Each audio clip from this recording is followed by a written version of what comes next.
Assalamualaikum warahmatullahi wabarakatuh. Saya pelajar Roziana binti Atan akan menceritakan sedikit mengenai kesan peristiwa yang berlaku pada 13 Mei tahun 1969 di mana peristiwa ini telah membentuk dasar ekonomi baru terhadap pembentukan masyarakat kita di Malaysia. Seperti yang kita sedia maklum, pada tarikh 13 Mei 1969 telah berlaku satu momen tragis yang pada negara kita di mana ia berlaku konflik di antara Melayu dan juga bukan Melayu, terutamanya kaum Cina. Dan berlakunya rusuhan sehingga kehilangan nyawa serta berlakunya banyak keganasan pembunuhan di dalam negara kita.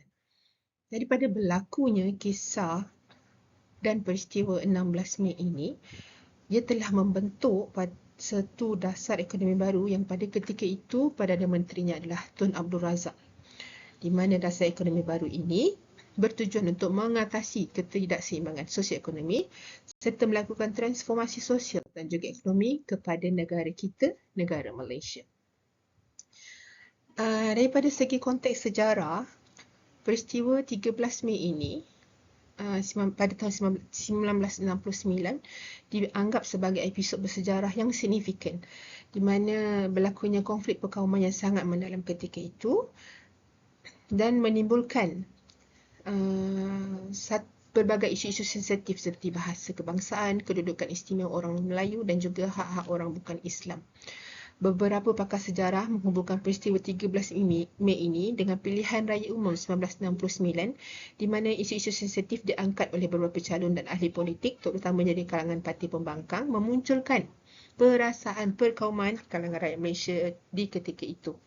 Dan ini telah sampai ke kemuncaknya dengan berlakunya rusuhan pada 13 Mei terutamanya di Kuala Lumpur. Selain itu, ia telah mewujudkan dasar pecah perintah yang diwarisi oleh zaman pemerintahan British sebelum kemerdekaan. Dasar ini dianggap sebagai faktor yang mempertahankan perbezaan ekonomi berdasarkan kaum, ya. Maka diperkenalkan dasar ekonomi baru ini pada tahun 1970 di mana ianya telah bertujuan mengurangkan kemiskinan, menyempitkan jurang ekonomi dan juga menyusun semula struktur sosial masyarakat Malaysia pada ketika itu. Dan dasar ekonomi baru ini dianggap sebagai respon implementasi pasca peristiwa 13 Mei yang berstrategi untuk mengurangkan kemiskinan serta mendorong kurangnya perpecahan di kalangan kaum-kaum di dalam Malaysia. Dan ini adalah sedikit kronologi pada peristiwa 13 Mei 1969 yang seperti saya ceritakan tadi dan telah mengakibatkan rusuhan pada hari tersebut. Setelah pembentukan dasar ekonomi baru yang telah diwujudkan, ianya telah memberi kejayaan dalam penurunan kemiskinan, peningkatan pendapatan Bumiputera dan juga penekanan pada pendidikan dan juga infrastruktur di dalam negara Malaysia. Dan interaksi antara peristiwa 13 Mei dan juga dasar ekonomi baru ini telah membentuk keperluan dasar ekonomi baru yang diperkenalkan pada tahun tersebut, dan konflik antara kaum setelah peristiwa ini mengekalkan ketidakseimbangan sosioekonomi, mendorong keperluan untuk usaha proaktif dalam memulihkan keadilan sosioekonomi pada tahun itu. Ia tidak hanya memberi tumpuan kepada aspek ekonomi tetapi juga menyatukan elemen integrasi kaum.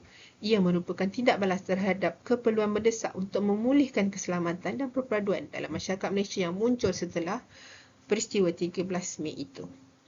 Dan ia juga adalah sebagai respons sistematik dalam negara kita dan diwujudkan dasar ekonomi baru ini sebagai pembelajaran dalam sejarah buat negara kita. Daripada impak terhadap struktur masyarakat, ianya adalah inisiatif dasar ekonomi baru untuk mengurangkan juram di antara kaum di dalam Malaysia dan mewujudkan peningkatan pemilikan modal Bumiputera serta peningkatan infrastruktur dan juga kesejahteraan di dalam kalangan masyarakat Malaysia. Dan dari segi kesan jangka panjangnya, peranan dasar ekonomi baru dalam membentuk identiti Malaysia serta peningkatan pendapatan dan kebajikan sosial di kalangan rakyat yang berbilang kaum di dalam Malaysia serta kepentingan di antara kaum-kaum dan terus berkembang. Kesimpulannya, apa yang kita dapat daripada peristiwa 13 Mei 1969 ini dan pelaksanaan dasar ekonomi baru telah memberikan bentuk dan menyerikan lanskap sejarah Malaysia dengan kesan yang berpanjangan yang telah apa kita miliki pada zaman kini. Ianya telah memicu konflik perkauman yang mendalam dan mengekalkan ketidakseimbangan sosioekonomi dalam masyarakat. Maka dasar ekonomi baru ini membuka pintu kepada transformasi penting dalam usaha memulihkan keadilan sosioekonomi, merapatkan jurang ekonomi dan juga menggalakkan integrasi di dalam kaum. Maka pengajaran daripada apa yang telah kita dapat sebagai apa yang telah berlaku pada peristiwa ini adalah pengalaman ini akan terus kekal relevan dalam usaha untuk mencapai masyarakat yang lebih harmonis dan juga sejahtera pada masa hadapan.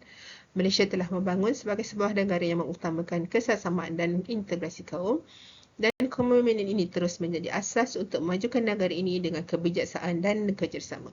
Malaysia boleh menghadapi cabaran semasa dan masa hadapan sambil mengekalkan prinsip dan nilai yang menjadi teras kepada identiti negara. Terima kasih.